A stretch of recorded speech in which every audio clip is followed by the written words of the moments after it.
This is the... Hello, and welcome to the May 29th Policy and Finance Committee meeting. We are currently like a ship without a rudder. We have no leader. So the first agenda item is the election of the chair. And so I would open the members of the committee for nominations. I nominate Councilman Manspeaker to be chair. And I'll second it. I accept that nomination. Are there any other nominations? Are there any other nominations? Seeing none, I think that passes by acclamation. Thank you very much, both of you, for your support. And we'll move on to agenda item number 2, discussion of a resolution introduced by City Manager Jim Colson, amending Article X of the Personnel Code concerning grievances. I'll speak on that, Chairman. Would you like me to speak from here at the podium? Podium. Thank you.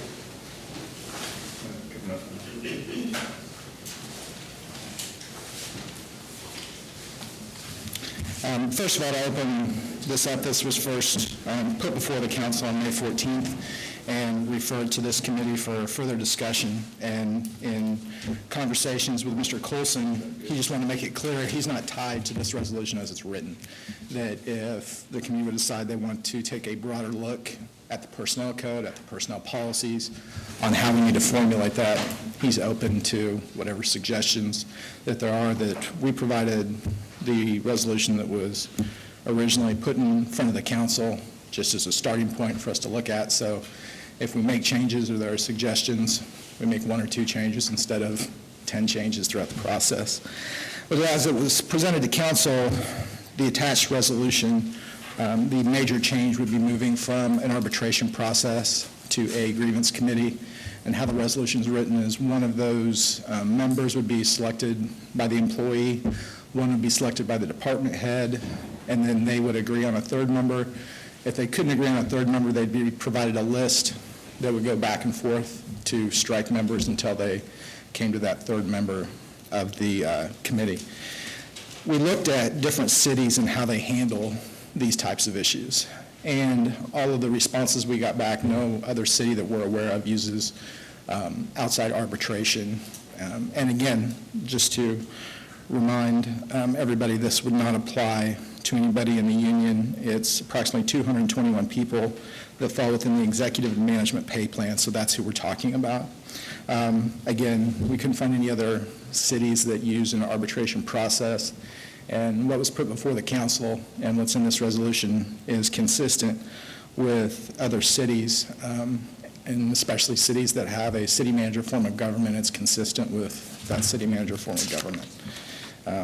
We also wanted to look at arbitration costs because I think that's something important that's also in the memorandum. We had, as far as we could tell, one case that went to arbitration that cost about a little over $10,000 in that particular manner, and there was another one that did not make it to that point. There was a 3-day suspension, and thinking about if that case goes to arbitration, do you want to spend that amount of money to arbitrate a 3-day suspension? I think is a bit problematic. So that's the resolution that's in front of you, and within the memorandum, you know, there'd be several different ways to approach this. The city manager had the idea of, similar to the fire department, how they have a civil service board, a grievance committee made up of citizens to oversee instead of arbitration, some other form of a grievance committee, whatever that makeup would be. So it's really something that's, I think, fully open to discussion on how we want to address the issue. I think the other thing that's important to recognize is that Mr. Colson didn't start this process of changing this. This was started by the previous city manager. It's gone through we've looked at it, gone through many revisions, and it was put forth by the current city manager, but it was started, as I understand it, under the previous city manager. So again, it's just the resolution would be consistent with the city manager form of government, and address those 221 employees who fall within the executive and management pay plan.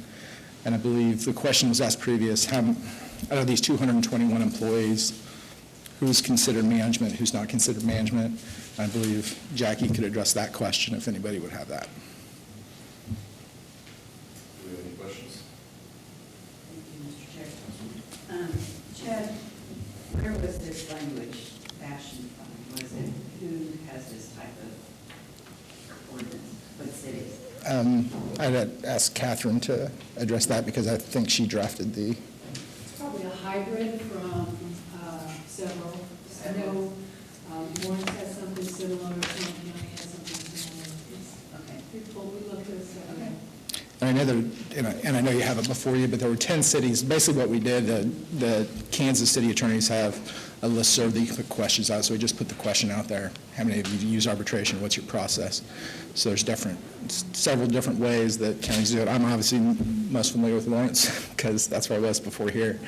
And they have a committee that's similar to this. It's an employee. The department head appoints somebody, and then an employee at large is selected. So that's similar to this, but there's several different ways to do it and to come up with the best makeup for that committee. I just wanted to thank you for the information. It was very helpful. I know all of you worked on it, and thank you to all of you. I appreciate the testimony and the history, because that's how I recall the previous council had concern about the arbitration and the costs that we can incur throughout the years. But I really appreciate the information, and I guess looking at, I did some research too on my own, that I appreciate what you brought forward, and I think it is kind of unusual for there to be arbitration. Yeah. And as stewards, which is our job, as stewards of tax dollars, it doesn't seem like the best way to do it. So, I mean, whether it's this or it's tweaked, but I would be supportive of making this change and recommending it to the full council. Thank you. Thank you very much, Councilman. I have just a few questions. Mr. Mayor, do you have any questions? How many, so in 3 years, we've only had one, but if we went back 10 years, how many arbitrations are we looking at? Catherine or Jackie, do you have? I don't have an answer for over 10 years. I think that there's, actually, I think we went back. If you guys could come to the microphone, if you're gonna, just so everybody at home can hear.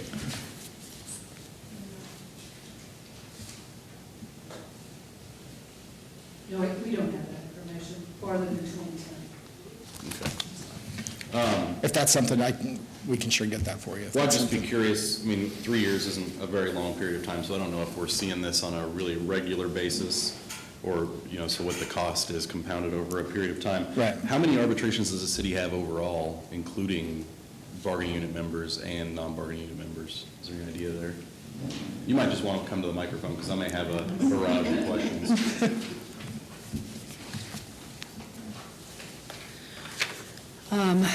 I'm just going to kind of count as I look through some information that was prepared for me. It looks like we had 2 arbitrations in 2010, 2 arbitrations in 2011,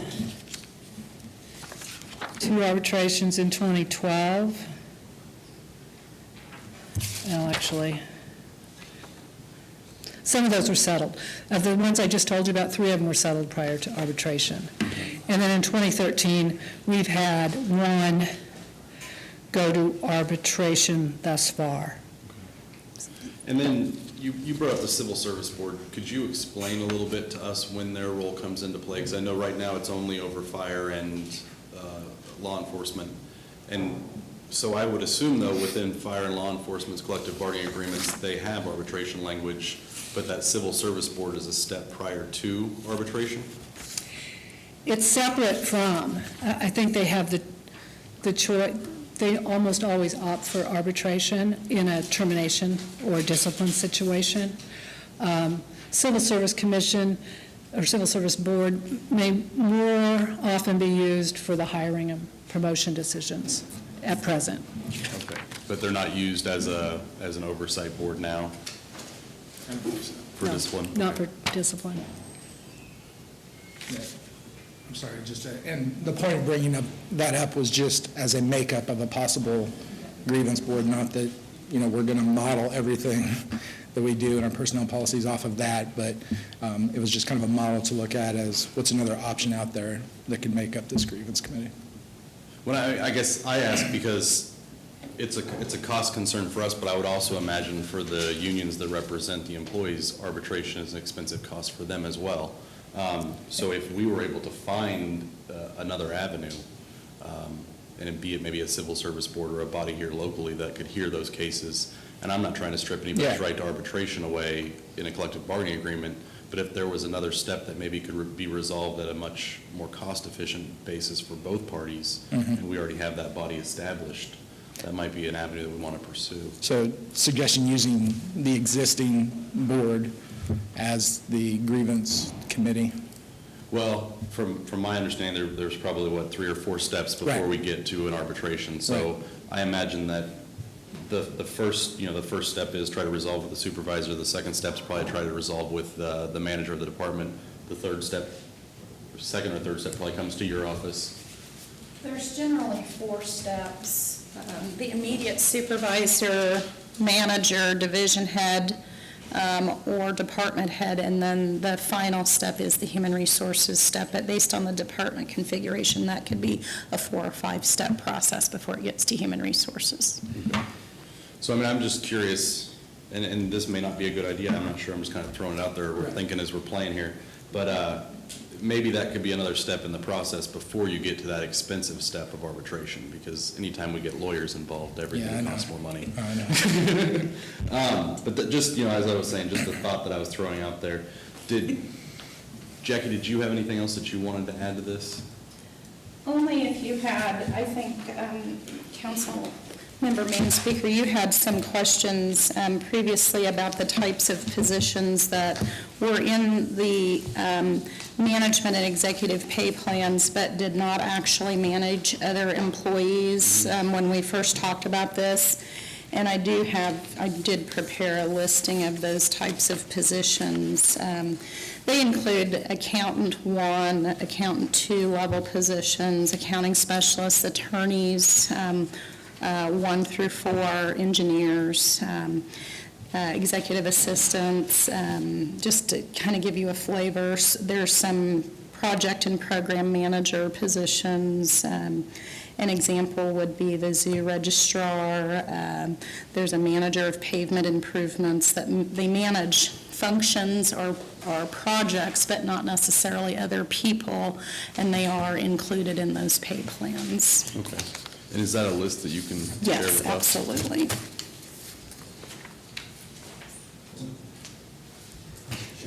Yes. Let me ask a question. Absolutely, Mr. Mayor. Since you are there, do you have any idea why this became a part of, Topeka is unique, perhaps, that we have this?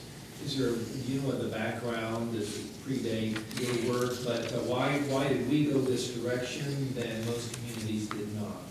It certainly does predate my work. I think that this provision of the code has been in the personnel code since it was initiated, and there's not been revisions to it, so unfortunately I can't explain the rationale at that time. Thank you.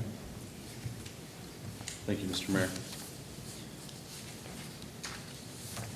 Are there any other questions?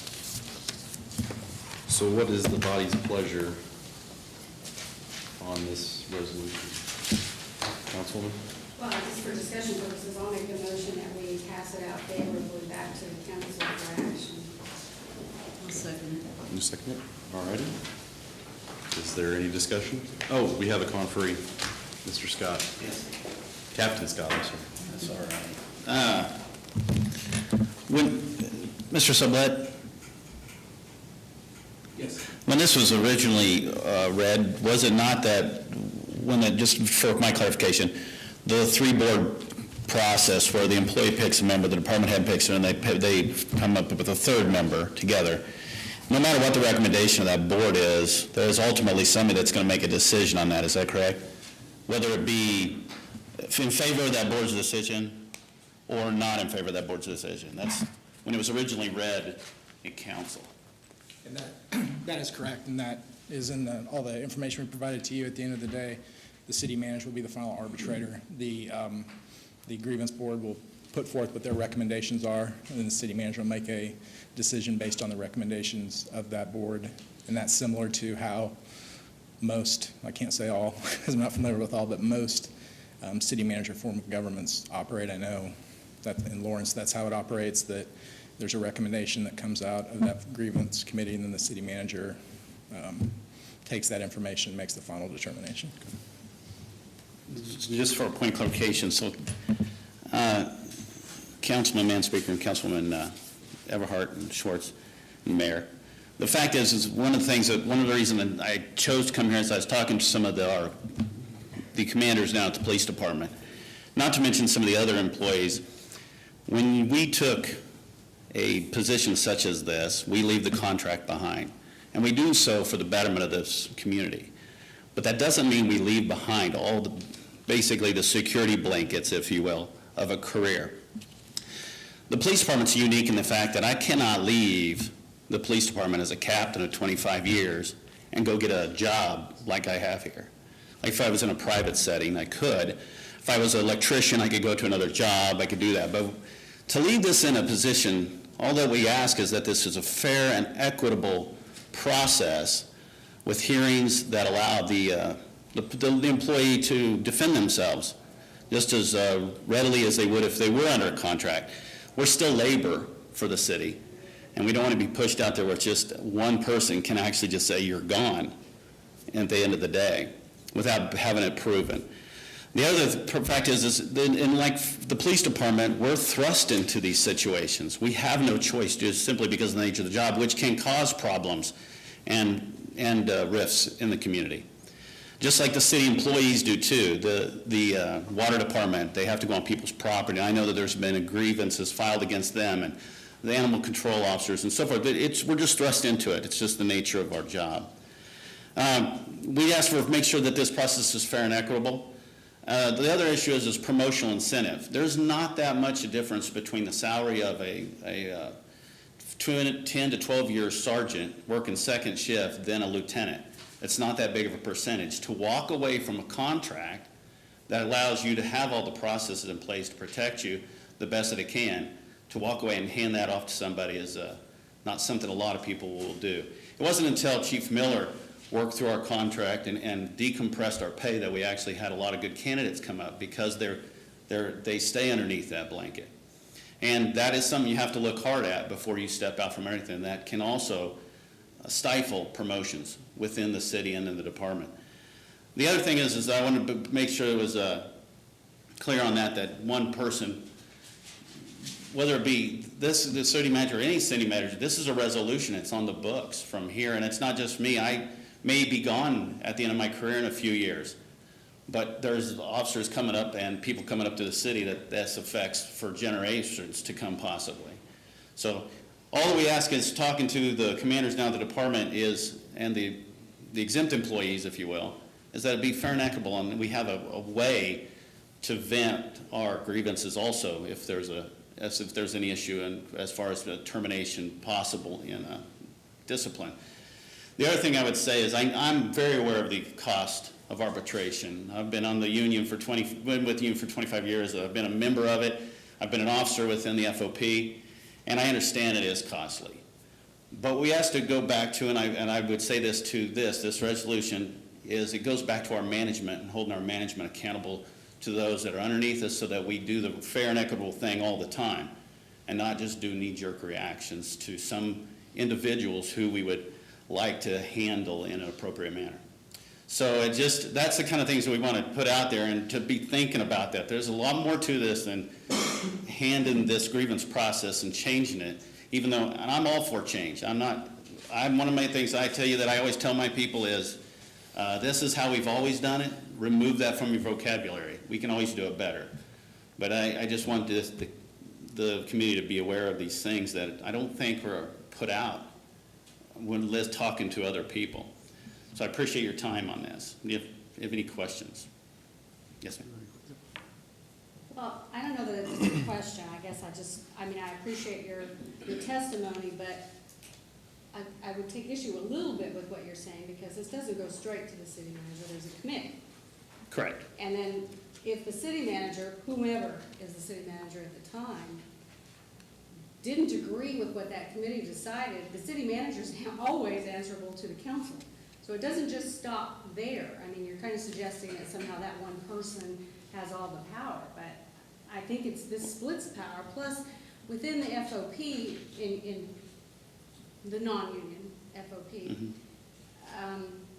there's still progressive discipline, is there not? I mean, before somebody would even get to where they're grieving what their supervisor or the chief or somebody said, I mean, initially, if somebody in management and in the police department, if they were disciplined or they didn't like something that happened, the first thing wouldn't be going to this committee, would it? Wouldn't there be a process over? No, it'd still be a process. Okay. But So there's steps. I apologize if I was confusing, but, well, that's why I clarified with Mr. Sublette, because after he reread it, he didn't have that part in there.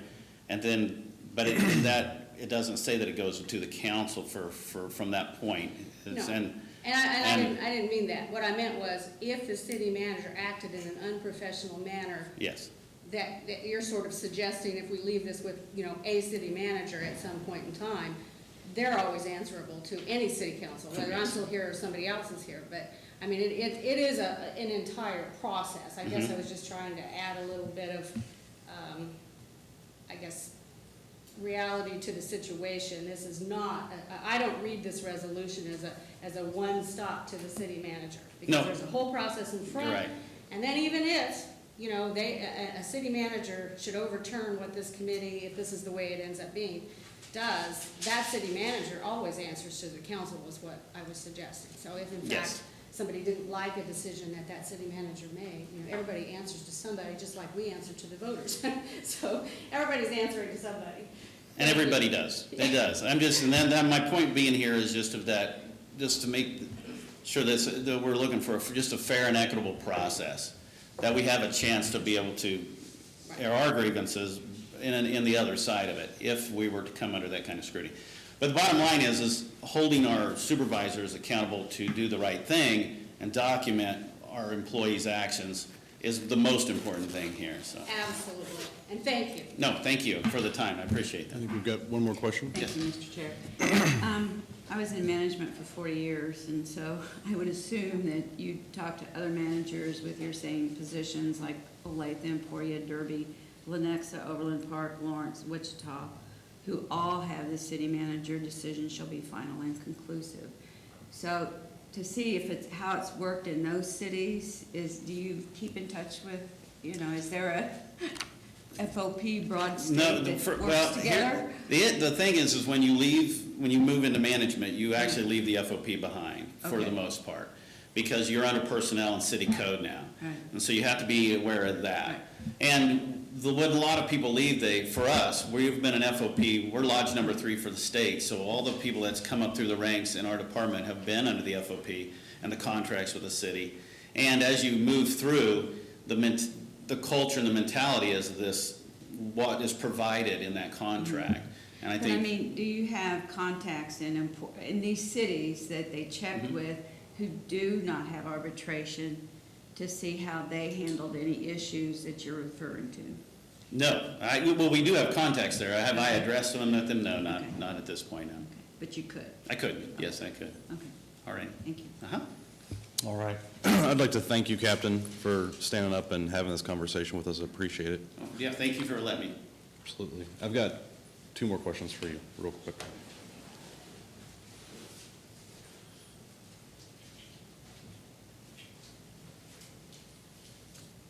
If we were to make this change and somebody goes through the entire process, ends up being terminated, can they still sue us for wrongful termination? Yeah, they obviously still have their rights to litigate whatever cause of action that they would have.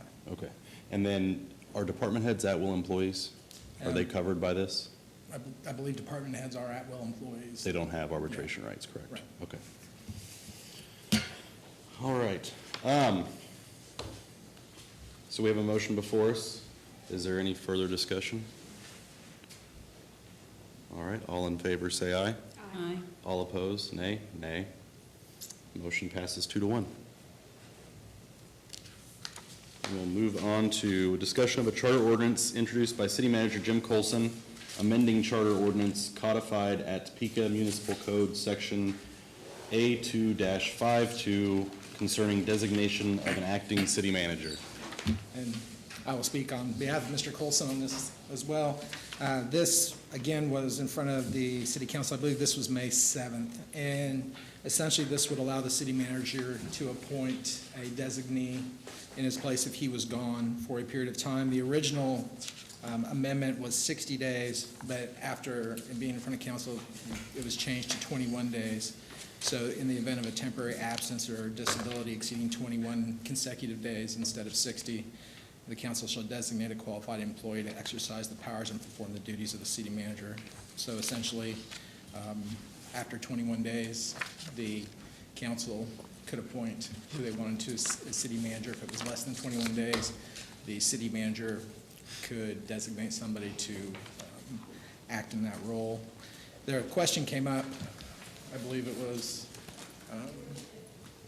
I forget which member it was, that, okay, if he's hit by a bus, do we have to wait 21 days? No. The way that it's written, and I've had this discussion within the legal department, in the event of a temporary absence or disability exceeding 21 days, you don't have to wait till day 22 if the city manager is clearly going to be gone for more than 21 days.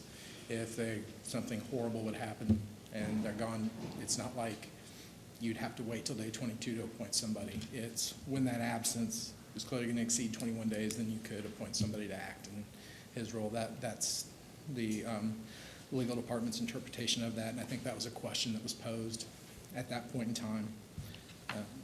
So I'd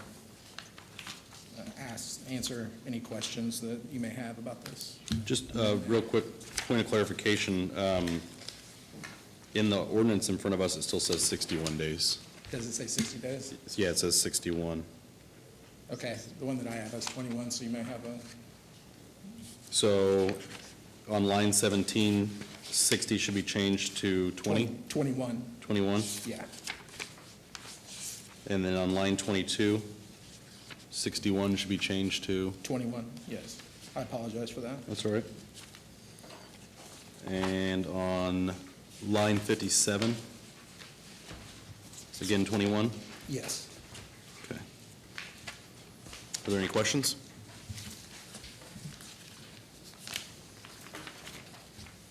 Don't everybody jump at once. I'll move that we pass this favorably to the council. Okay, I have a motion. Is there a second? Second. All right, motion seconded. Is there any discussion? No discussion? All those in favor say aye. Aye. Opposed, nay. The motion passes 3-0. All right, number 4. Oh, sorry. As amended. Okay, item number 4, discussion of the city's April interim financial report. Ms. Zameska. There's a couple things we want to do today. The first is to review with you some of the reports that we have traditionally produced in the past, the sales tax report and the general fund report. But we also want to talk about what you, as a committee and the council, would like to see as a financial report going forward. When this policy board stopped meeting on a regular basis, it seems the financial statements, even though they were produced, they kind of got lost. And I think part of it is that they weren't user-friendly, and maybe you couldn't understand them. So Columbian Capital is here to make a presentation on some possible options and methods that we have, that we can put a report together, maybe a front and back sheet that gives you the highlights of where the financial position is without going through income statements and balance sheets and all that sort of stuff. So we want to spend some time on that. Also wanted to let you know that with the Lawson implementation, one of our goals was to, with the reduction in certain city staff, was to automate a lot of financial reports. That was one of the primary things we had from department heads and division heads, was they were waiting on finance to get that report out by the 15th of the next month. They needed financial information faster. So what we developed was a dashboard, and we put reports out there that the department head and division heads can run at any time they want to run them to pull the current numbers so they can see how much they've spent, how much encumbrances they have and all that, so that they don't have to wait on finance. And part of that implementation also was a council dashboard where council members and council staff could pull financial information when you wanted it. And I think some of the, included in the PowerPoint that Columbian's going to be going over with you, shows you some examples of those common reports out there. Now, finance did offer training in 2011, but we didn't have any council people take us up on the opportunity to learn how to run that. But if at some point some of you or other members of the council would like to be shown how to do the council dashboard, we'd be glad to teach you how to get that information. But that way you can pull the financial information at any time throughout the city that you'd like to do. So, however, we can also still do the hard copies that we gave you today. First, I wanted to just kind of talk about sales tax revenue before I got into the general fund.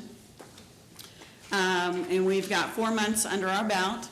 Unfortunately, so far this year, if we compare to our 3-year average that we typically do, we're down in sales tax by $2.8 million.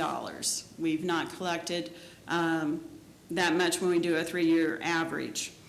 However, if you compare to what we got at the same period of time for last year, we're only down 78,000.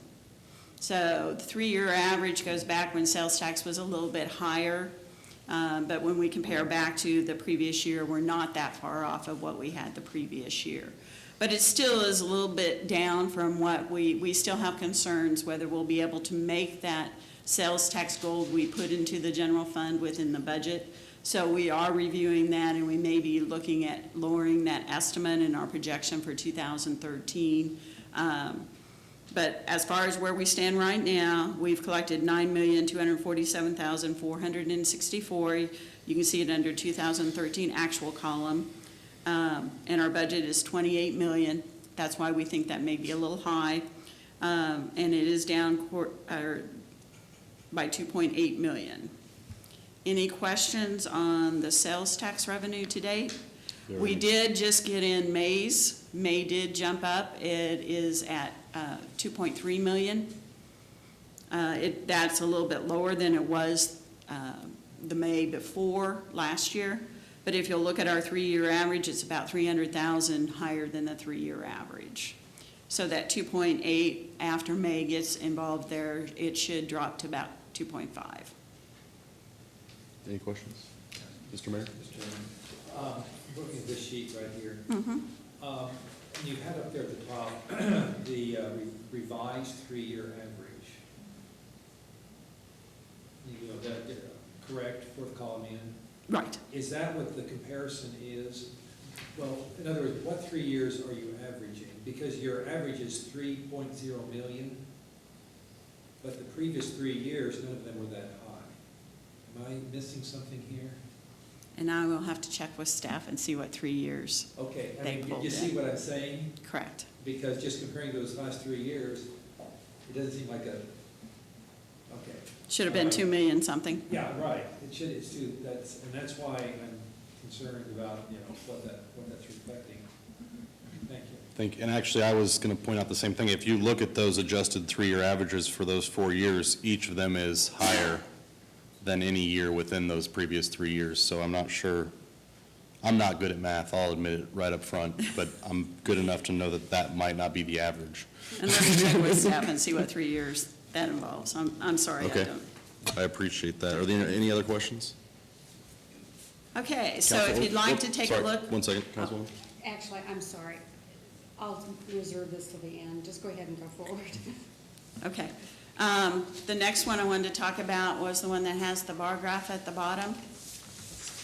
This is general fund, and it shows the revenues and the expenses through April 30th. I wanted to touch on the revenues because you can see property tax to this point is at $974,000 higher than what it was. Realize we get property tax in January and June. So while the percentage is down, we've got our first payment, which was higher than what we had thought it would be, so we're up a little bit in property tax. However, if you go down 2 more lines, you'll notice license permits and franchise fees are down by $1.4 million.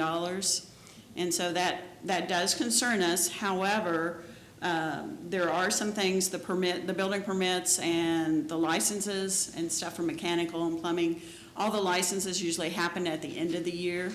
So that affects us partly. Building permits usually happen starting in May, June. They build up during the summer months when most people are doing their building permits things. So that's part of it.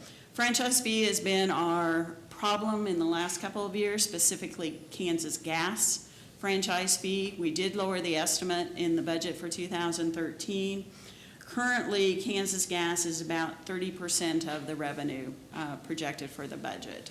So if we look at we were looking between 34 and 42%, thinking that's about where they should be. They're just right on the bottom level of our range that we would be looking for. However, better than it had been in previous years. Again, gas, we did have January and February, which our franchise was up, but it's now starting, of course, to go back down as we get into warmer weather. And so it will then come back up in, depending on how cold it is, November, December, October, perhaps.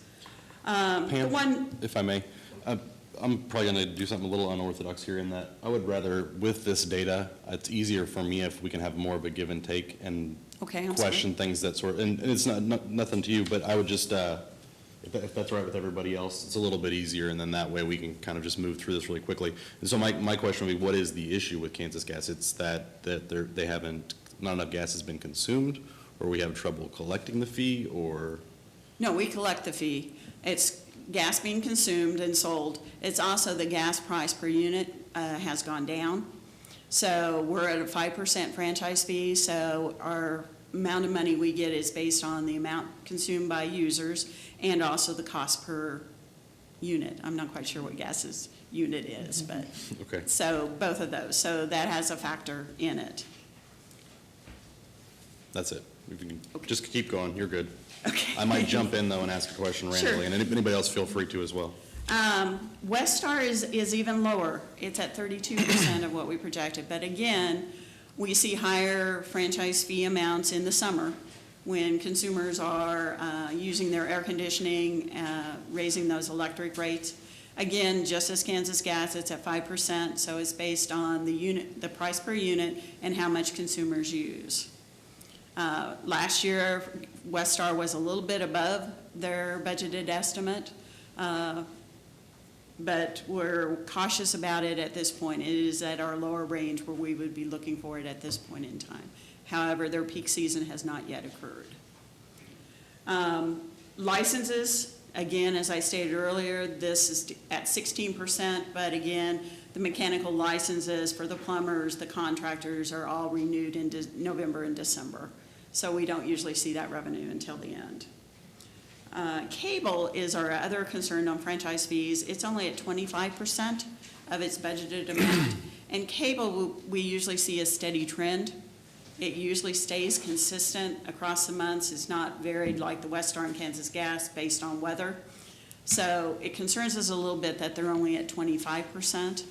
Again, they're at 5%, and it depends on the services. So they may be selling less service for cable as the economy gets. We noticed it a couple of years back when the economy was worse, that the cable fell, because I assume people were going from premium channels to basic cable, and so then our franchise falls as well as that. But that's another area we have.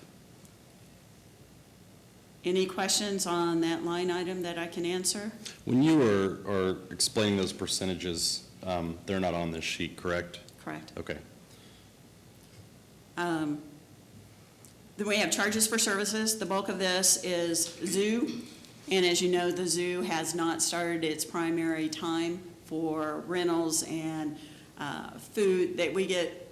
Within this, we have things that zoo fees for Friends of the Zoo, for rebates on product they buy for the concession stand, that sort of items. So we anticipate that will grow as the zoo gets more into their cycle of the summertime. Engineering fees are also included in this, and again, engineering fees are based on projects and expenditures, and those again come more during the summer months. So we again would anticipate seeing part of that grow as well during the summer. So, but it's low enough that we will keep an eye on it and see what our projections are. Any questions on the revenue streams that I can answer at this point in time for the general fund? Okay. And just a couple of things on, you have the other sheet you have is the general fund by department. And there's just a couple, unless you just have questions, I was going to hit the highlights, which was probably that negative $111,000 difference on non-departmental. In non-departmental, we have our clearing accounts, and right now we have bills that are outstanding that have not yet been applied to the departments. We also have the cost of issuance for the 2 bond issues that we've just done. So once those are put back in, this number will drop. We have about $250,000 sitting in those clearing accounts that have yet to go. And again, this should be approximately 67% of the year being done. Also want to note on the grants and the cemeteries, what we do is we actually encumber those amounts, so they show us being expended at the first of the year.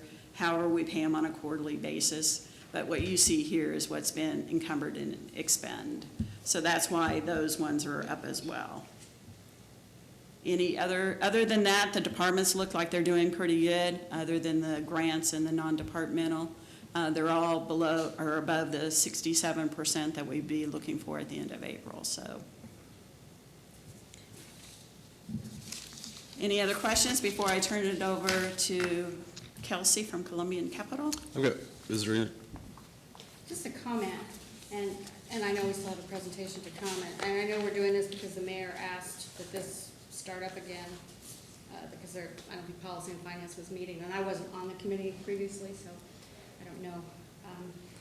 Personally, because I think this information is important, but I think it's important for all the council, I guess I don't know why the policy started that it would just come to Policy and Finance, because in my first 2 years, I don't think I ever saw this monthly. So, I think all the councils should have this. So I guess I'm just commenting that, just in case Policy and Finance, it doesn't meet, or if we don't have an issue in front of us, to meet, just to go over financials on a monthly basis, I think that should come to the full council. So maybe as a policy committee, we should be thinking about whether we want to ask for them to come here, or whether we want to say that, however the reporting is done, and I appreciated your comment about the online ability, because I think that's really crucial too, that everybody can access it there.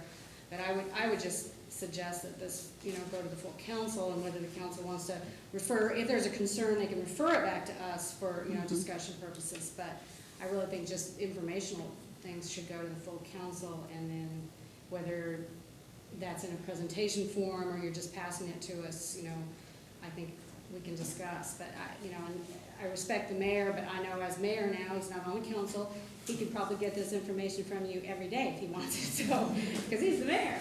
So I don't think, I just wanted to add that before we went into the next presentation.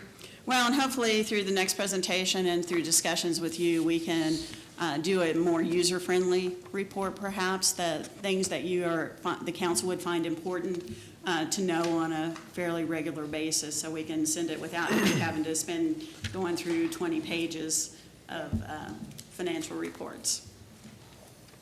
Are there any other questions? No? I would just take it one step further in that I think it's great that the council could get it every, as often as we need it, but I really think the public should have access to it as often as possible. And I know the new website's up and there are plans to move in that direction, but this is helpful information so that folks know where their tax dollars are going on a daily basis, and they start to realize there's not a lot of extra that's just floating around out there, so they realize the issues that we have within our community. So I'm hoping, as we move forward and we can have a larger discussion about that, but I definitely think that we need to be communicating this as clearly as possible. Susie and I have already started discussions on what we could put on the new website. Excellent, excellent, thank you. All right. Good afternoon. I'm Kelsey Spurgeon with Columbia Capital Management. You've heard from and been working with many of my colleagues, Jim Pritchard, who's sitting behind me, Jeff White, Dennis Lloyd, Kaylin Dwyer, we've all been attending council meetings and here at the city for the last several weeks, and I'm just another member of the team.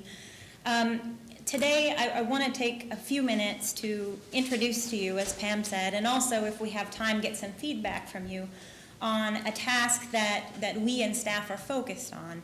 And that task is reevaluating the organization and the content of the periodic reports that it sounds like council as a whole may be receiving in the future to get more value out of those reports. And so I put together a presentation. It feels thick. I assure you I'm going to move swiftly because I'm conscious of the time here. Feel free to jump in, give me a nod if you have a question, and I'll pause and we can have a discussion in the middle of the presentation if that's what you prefer. So historically, the city has provided monthly reports to the council. The report that you saw from Pam is one version of that report. In the past, the report has been up to 15, 16, 17 pages long, includes budget versus actual income statements for different funds, not only the general fund, but utility funds, street funds, information technology funds. There's been a lot of information provided. And these reports have been automated with usually an executive summary, but very little management supplement to the reports. And we at Columbia and staff believe that we can improve the quality of these reports and the usefulness to council and also to the public. And so that is our goal of this task. I'm on slide 3 now, page 3. We think, and I imagine you agree, there's a lot of value in this monthly reporting. It's an illustration and demonstration of city's prudent and organized fiscal management.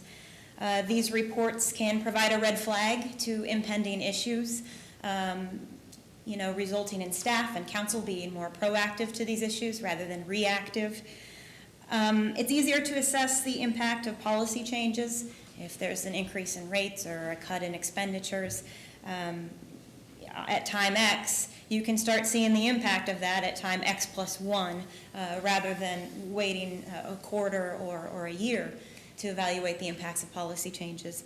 And these reports also help explore changes in the drivers of city income and spending. So these are some of the benefits that we see in the reporting. Page 4 is kind of the flip side of the coin. Periodic reporting does have limitations, and I want to make sure that I articulate those and some of our concerns. The reports are not prepared with as much attention, detail, resources as an annual audit. And similarly, the figures that are in the reports are not subject to an external review. There may be some review by multiple staff members, but it's usually a quicker review, obviously, than an audit. And therefore, because of these two items, there's more likely to be oversights. To keep administrative costs manageable, the finance department has some financial transactions that occur on a weekly basis, accounts payable, for example, and some that occur on a monthly basis. So when you're taking a picture of the city's financial position, that picture may be skewed and not entirely accurate because of the periodicity of transactions. So that's a limitation as well, and I'll talk about a potential solution to that. And lastly, large items, when you're looking on at revenues and expenses on a year to budget basis, large one-time items can also skew the results. And so that is a concern of periodic reporting as well. On page 5, we've listed out some of the items that we think quality periodic monthly reports should include. This is just a starting point for discussion. We're excited to have feedback from this committee and from council as well. We think that focusing the periodic reports on externally facing funds, key funds, is important. General fund, combined utility funds, these these are the funds that really reflect the health of the financial position of the city. And although there may be some questions or concerns about the information technology fund, that's usually not a primary concern of council, and there's so much data available. We think focusing on these key accounts is probably the best direction to go when revising these monthly reports. And we've gotten a sense already, as you see, Pam's report was primarily focused on the general fund. We've gotten some feedback already from council that the general fund is obviously one of the most important funds to take a look at on a periodic basis. We also think it's important to take all of the comprehensive and detailed information available and really boil it down into succinct information and data that provides a better forum for you to highlight trends in revenues and expenditures. Sometimes looking at a table with vast amounts of data takes hours to sort through and figure out what's going on. And so we think that taking some time and effort to boil that data down into perhaps graphics or summary level data is going to be a more valuable way to illustrate data to the council.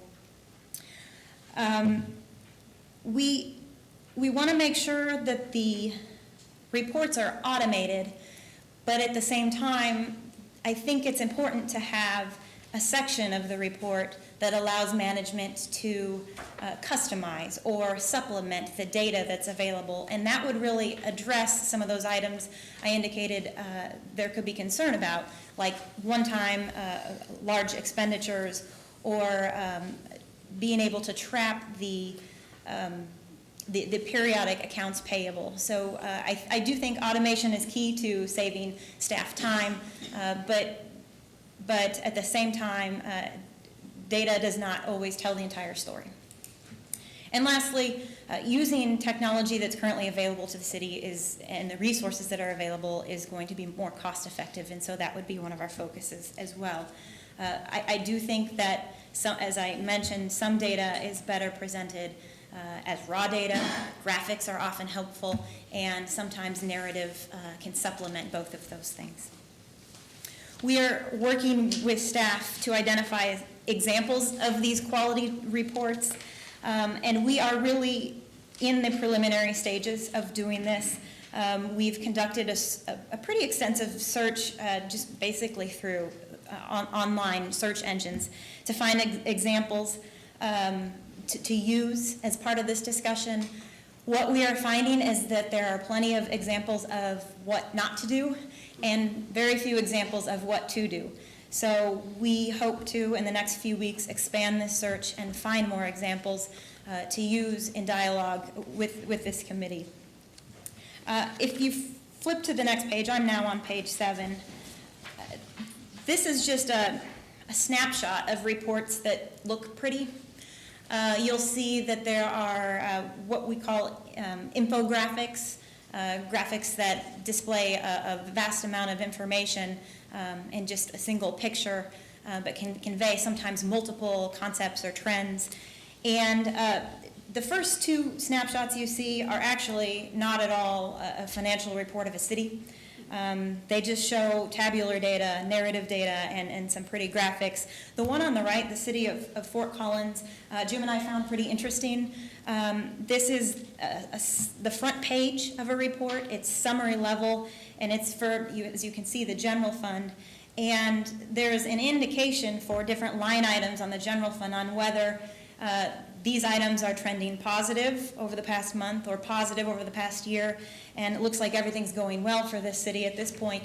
But if there's a concern, perhaps that's a yellow or a red block, and there would be data behind this report, or so it looks, to supplement, especially where there's areas of concern or you see that caution or stop sign, so to speak. So just quickly to walk you through kind of our plan, we'd like to continue working on this if you all see this as a valuable use of time and resources.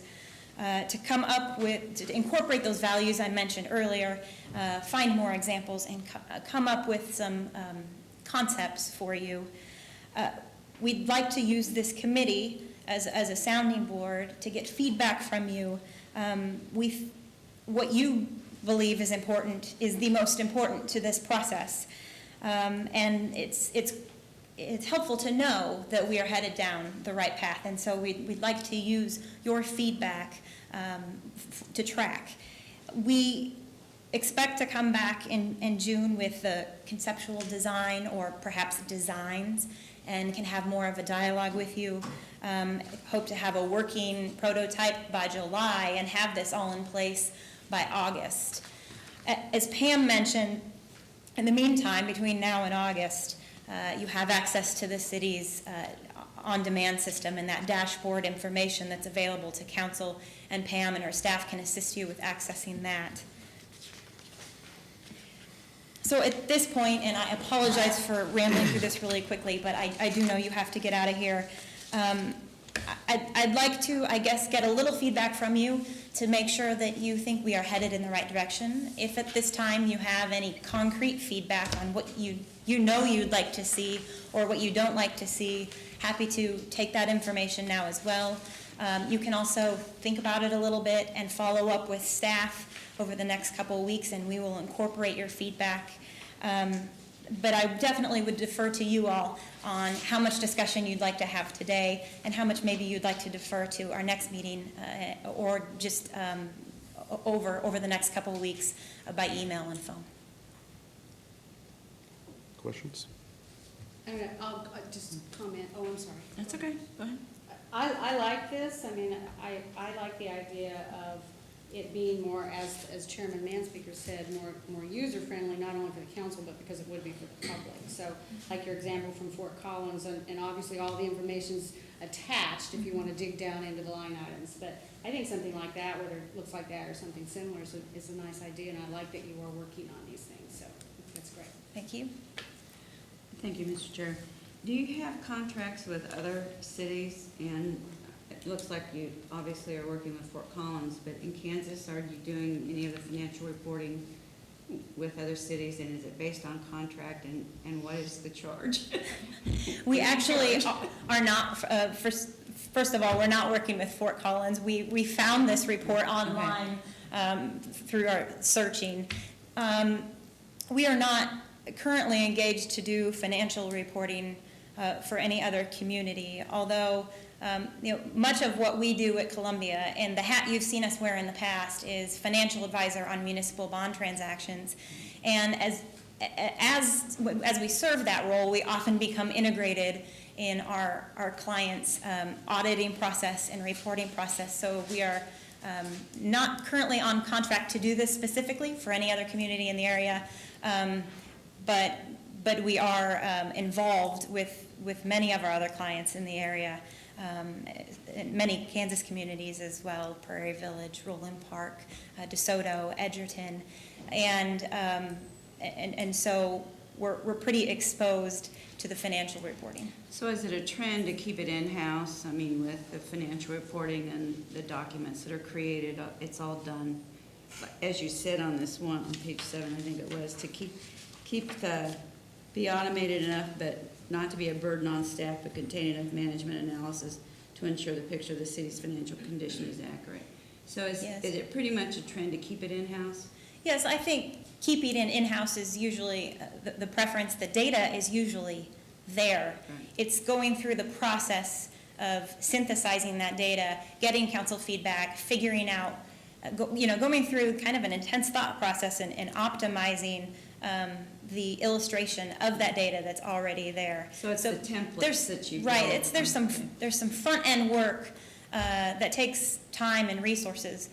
But once that's put together, I do believe a lot of it is automated, and staff, more than anyone, can comment, is the right position to comment on why the numbers are what they are.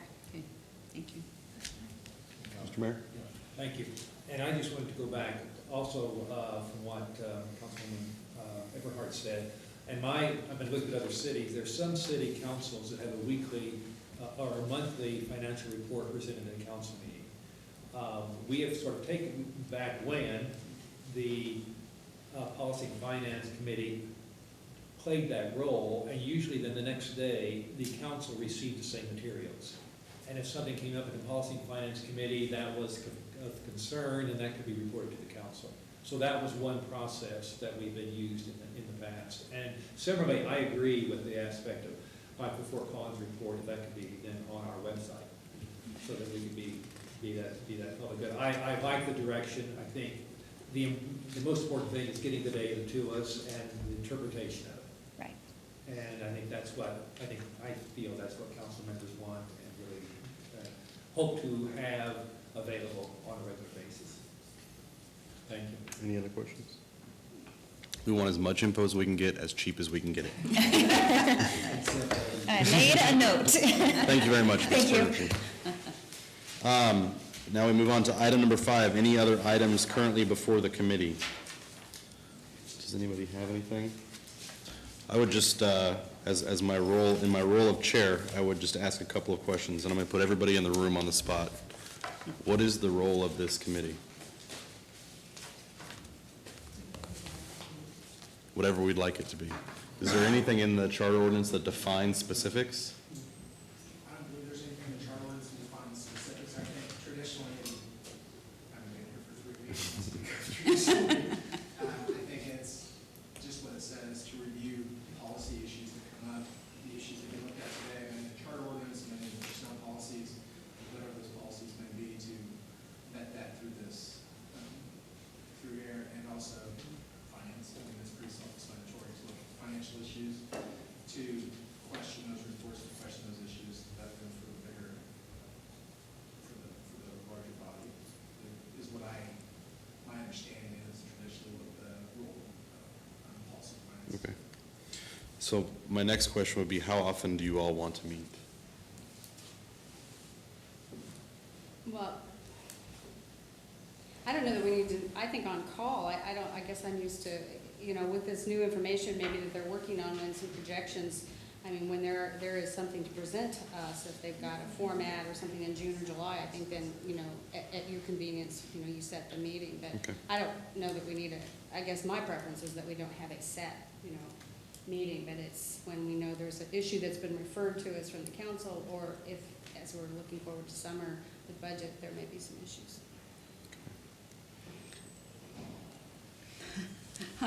I'm not sure because my background's in business, just meeting on call is a concern. I know quarterly reports are really important in business and finance. So maybe we could ask the council how often they would like us to meet. Because I do agree that everybody should be on top of everything and there shouldn't be any problems that we have to look at right away. But it's nice to know what the trends are with the revenue and the expenses, and if, one quarter it may look really good and the next quarter it may look pretty bad, so. Okay. Well, my thoughts, one thing that I would just have everybody keep in mind is that in the interest of transparency, this body could also be a place that policy is discussed openly before it ever gets to the council's purview. And so if we want to have that conversation here, I'm welcome to call meetings. I would also send that out to all the other council members if they want to discuss policy changes or anything like that. Without actually having to be in an actionable body of the council setting, we could always have that discussion here with this committee. I'll have Jenny probably follow up with everybody, but my interest right now would be to probably do the meeting in a month to see where everybody's at, and I think that's probably going to take some coordination amongst everybody in terms of how the reporting will come back. And then at that time, maybe towards the end of June, beginning of July-ish, somewhere in there, and then we'll make the call on the next meeting. But I think for right now, we'll just sort of play it by ear as we know we need to have some things done. So we're already planned out 1 month. We'll see how the rest of the year plays out. All right. Do I have a motion to adjourn? So moved. Second. All in favor? Aye. Aye. We are adjourned. Thank you. Good job, Chad. Thank you.